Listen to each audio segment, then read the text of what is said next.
আপনারা জানেন অত্যন্ত আমরা সবাই যুক্তরাষ্ট্রে বাবা মা যারা আছি তারা তাদের সন্তানদের বিয়ে শাদীর ব্যাপারে খুবই উদ্বিগ্ন থাকি, বয়স্ক সন্তানদের ব্যাপারে, এর পাশাপাশি নিকট আত্মীয় স্বজন যারা বিবাহ অনীহা প্রকাশ করছে তাদের ব্যাপারে আমরা উদ্বিগ্ন। আজকে যুক্তরাষ্ট্রে আরেকটি তথ্য এসেছে, এটা জরিপের ফলে এসেছে যে আমেরিকান মহিলারা বিবাহের ক্ষেত্রে আগ্রহ হারিয়ে ফেলছেন বেশি মাত্রায়। এবং যে জরিপটি আজকে এসেছে, জরিপটি গ্রহণ করা হয়েছে প্রায় 5200 মতো মানুষ 2024 সালে এই জরিপটি গ্রহণ করেছে AEI সার্ভে নামে একটি প্রতিষ্ঠান, এবং তারা 5837 জন প্রাপ্ত বয়স্ক নারী এবং পুরুষ উভয়ের মধ্যে এই জরিপটি চালিয়েছে। তারপরে দেখা যাচ্ছে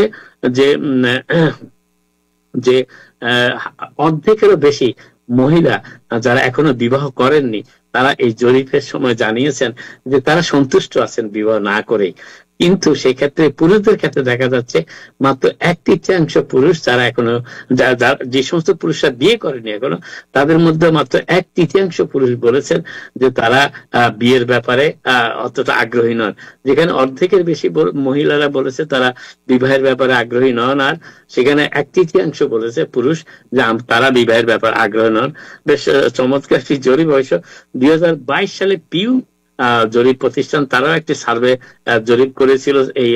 সেখানে দেখা গিয়েছিল যে 34% মহিলাদের যারা তখনও বিয়ে করেনি তাদের মধ্যে 34% মনে করছেন যে তারা বিবাহ না করে সুখে আছেন। কিন্তু এখন গত বছর সেই জরিপ কি দেখা যাচ্ছে 50%-এর বেশি মহিলারা তাই মনে করছেন তারা বিয়ে না করে সুখে আছে, অর্থাৎ 16% বৃদ্ধি পেয়েছে মাত্র 2 বছরে যারা বিয়ে না করে সুখে আছেন মহিলাদের মধ্যে।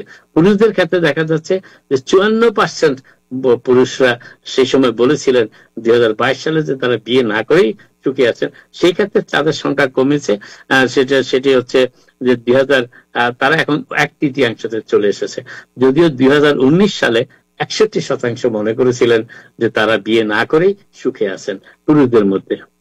যাই হোক, এই হচ্ছে পুরুষদের হতাশা একটু বাড়ছে, পুরুষরা একটু রোমান্স বেশি আশা করে, মহিলারা তেমন রোমান্স আশা করে না। এই জরিপের আরেকটি সূচক হচ্ছে সেটি।